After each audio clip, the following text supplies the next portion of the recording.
Oi pessoal, eu sou Tainá Carvalho, estamos aqui para apresentar mais um programa do Jovem com Amor. Hoje nós estamos aqui com Manuel Costa Neto, que é uma pessoa que atua bastante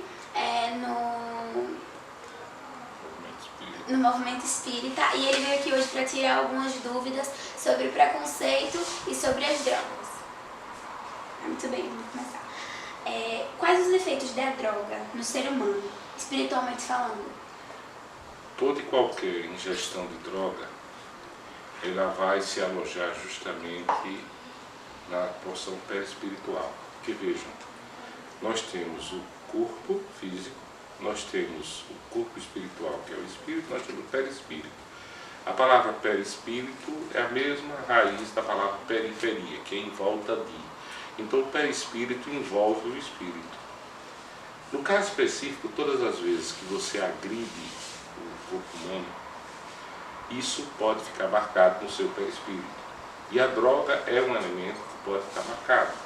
Então, não só o fato de que uma criatura que seja dependente química de droga, ela já possa nascer com uma tendência ao uso da droga, é o toxicófilo, da mesma forma que aquele que ingeriu álcool no passado pode já nascer com a condição de tendência ao alcoolismo, ao alcoólico. A droga faz com que ocorram manchas perispirituais que são decisivas como registros energéticos nas encarnações futuras. E isso provoca lesões perispirituais graves. Além de que o uso contínuo da droga, o uso da droga, a droga ilícita principalmente, se constitui um tipo de suicídio indireto. Ou seja, aquelas pessoas que na verdade não têm sentido de vida, não se amam, que essa é uma constante nos chamados drogaditos. Ele também, em virtude do vazio interior, ele usa aquela droga como uma forma de fugir da realidade. Fugindo da realidade, automaticamente ele também está comprometendo a sua manutenção física aqui na Terra, porque na verdade é suicídio indireto. Por que as drogas são consideradas negativas para a evolução do ser? Porque, na verdade, significa uma escravidão a algo que vem como sendo o vício, e assim, todas as vezes que a gente fica escravo de uma determinada dependência, de um determinado vício, isso compromete nossa evolução. Não há involução, porque o espírito não evolui, mas ele simplesmente é como se ele desse um freio, desse uma parada, trazendo, claro, compromissos kármicos para o futuro. A droga, neste caso, é um desvio de uma conduta consoante a lei de Deus. Só em sendo isso, já faz o comprometimento do próprio progresso, da lei do progresso aplicado ao espírito que somos nós, em termos de evolução. Entendi. Na sua opinião, por que existem os preconceitos? Por que existem os preconceitos? Preconceito, a palavra preconceito é conceito prévio, a raiz etimológica. Então eu tenho um conceito prévio a respeito de alguma coisa. Normalmente quando eu não tenho conhecimento pleno. Então eu lanço o meu olhar e já retiro uma conclusão. Só que normalmente essa conclusão é uma conclusão distorcida. Por isso nasce o preconceito no sentido chulo da palavra. Disse um grande pensador, Immanuel Kant, todas as vezes que nós buscamos combater um preconceito, nós criamos outro. Isso é fato. Então, se você vai combater o racismo com um preconceito, você vai criar um tipo de preconceito. Se você vai bater no machismo, nasce o feminismo, que seria um machismo de saia, como disse o próprio Papa Francisco recentemente. Então, todas as vezes que a gente combate um preconceito, cria outro. Isso é fato. Assim, as pessoas assodadas, elas buscam ter conceitos prévios sem o pleno conhecimento. E em virtude daquele conceito prévio, já cria rejeição. O preconceito, na verdade, é um grande entrave ao conhecimento pleno do ser humano. porque ele já cria resistência a um assunto que sequer ele conhece com plenitude. E aí aquela aversão já traduz em rejeição do próprio contato com a situação qualquer. Então nós temos preconceitos de uma vária situação. Nós estamos acordados, inclusive, tendo o Supremo enfrentando o preconceito da homofobia ou da transfobia no país, criminalizando, porque seriam casos em que o Brasil, por exemplo, nós temos que nos países muçulmanos, ser homossexual é crime, alguns punidos com pena de morte, outros com prisão perpétua. Mas o Brasil, embora não seja um país muçulmano, é um país do mundo onde mais se bate e onde mais se mata o homossexual. Nós temos o machismo revelado no caso da lesão contra as mulheres. A cada 15 segundos uma mulher é espancada nesse país.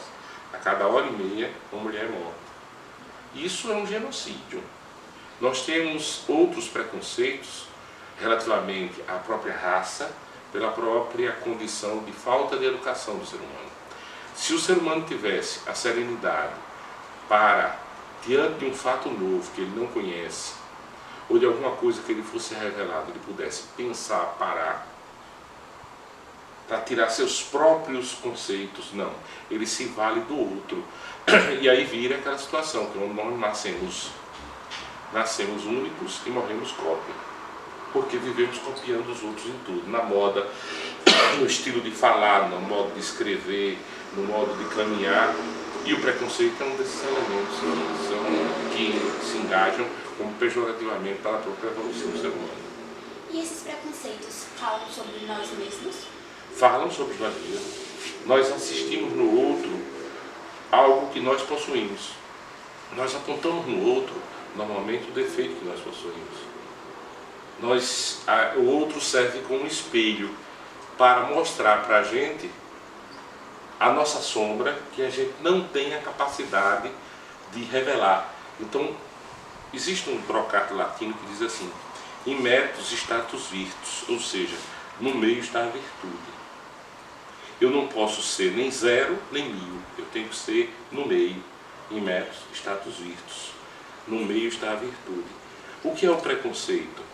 É a polarização. Todas as vezes que você encontrar alguém que abjure, que critique, que repudie uma situação, é porque ele tem uma tendência natural a passar por aquele problema. Isso é fato. Por exemplo, se eu digo, ladrão deveria ser pendurado de cabeça para baixo, homossexual deveria ser colocado no fundo do oceano. Se você viu uma situação dessa, que alguém que abjure, que critique, que de uma forma incisiva seja contra uma situação, é porque ele tem tendência para aquela situação. É a força da atração, onde ele vê no outro o defeito que ele possui e aí ele cria aquele pensamento prévio de repúdio. E mais das vezes, dentro da doutrina espírita, pela força da atração que o pensamento provoca, você mais das vezes se vê naquela mesma situação. Eu tenho vários exemplos, inclusive na família, de pessoas que repudiaram gravemente situações e que daqui a pouco estavam cara a cara com a situação. E agora? Adiantou você repudiar? O pensamento atrai, o pensamento repulsa, o pensamento constrói, o pensamento destrói. Nós somos o que pensamos. Se eu penso mal do outro, o mal retorna para mim, porque o pensamento é energia. E o preconceito, na verdade, é um pensamento prévio mal elaborado, porque não tem conhecimento. É justamente uma mera crença. Eu creio que aquela pessoa é assim ou assado, mas eu não tenho a transformação do conhecimento em comprovação. Porque o conhecimento é, na verdade, a crença justificada. Se eu tenho mera crença, sem justificação, eu não tenho conhecimento, eu tenho mera crença. E o que seria esse preconceito na visão espírita? O preconceito na visão espírita, ele é um fator que denigre o próprio comportamento humano. Porque, veja, o espiritismo tem sua parte filosófica. O espiritismo, ele é tríplice. Muitas pessoas conhecem o espiritismo apenas pela parte religiosa. Mas antes de ser uma religião, ele é uma ciência e uma filosofia. Inclusive Kardec nunca disse que o espiritismo era religião. Nunca. Ele disse, com reflexo religioso. Então o Espiritismo ciência e o Espiritismo filosofia vão nos dar a base de um pensamento que vai fazer com que Deus possa ser comprovado e não apenas crido. Espírita não crê em Deus. Espírita não acredita em Deus. Espírita tem certeza. Repara a diferença. Porque se eu creio em Deus, eu também posso acreditar em Papai Noel, em mula sem cabeça, em lobisomem. Eu tenho apenas uma mera crença, não justifico. Na verdade, o preconceito funciona como uma crença não justificada. Muitas das vezes nós temos aquele preconceito, o conceito prévio, que quando buscamos investigar, nos deparamos com a justificação e aí sim, espiritualmente, a gente cresce. O preconceito se situa na parte da filosofia, porque os preconceitos eles são elencados como distorções do conhecimento. E como distorção do conhecimento, isso funciona como entrave à sua própria elevação. Elevação de que tipo? Elevação moral. Porque o objetivo filosófico do Espiritismo é a busca da perfeição moral. É a gente voltar para a casa do Pai melhor do que aqui chegamos. Ninguém leva bagagem dessa vida. A gente costuma dizer que os antigos diziam, caixão não tem gaveta, nem mortalha tem bolso. O único patrimônio que a gente leva daqui é o patrimônio moral. Se eu comprometo essa minha formação moral com preconceitos, automaticamente ela não vai estar boa, ou como se esperava que fosse boa. Então, se eu busco a perfeição moral, eu tenho que enxergar o outro com uma visão destituída de preconceitos. O preconceito, como eu disse, reputa-se, refere-se ao Espiritismo como filosofia. Como filosofia. Eu não posso me achar melhor do que ninguém, eu não posso me achar diferente de ninguém, eu não posso me achar superior nem inferior a ninguém. Então todas as pessoas têm seu próprio trajeto aqui na vida e as minhas crenças não podem atrapalhar a formação do meu conhecimento. Muito obrigada, Tio Manuel, por ter contribuído com seus conhecimentos aqui no nosso canal.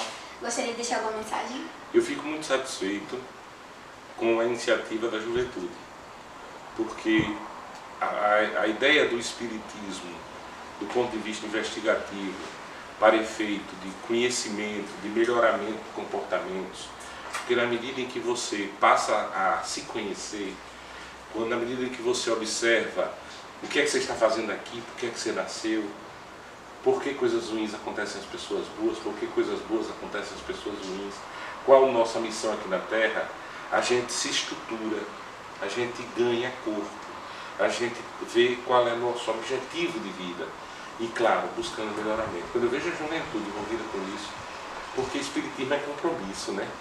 Mas não é compromisso com o santo sacrifício da missa, é compromisso com nós mesmos.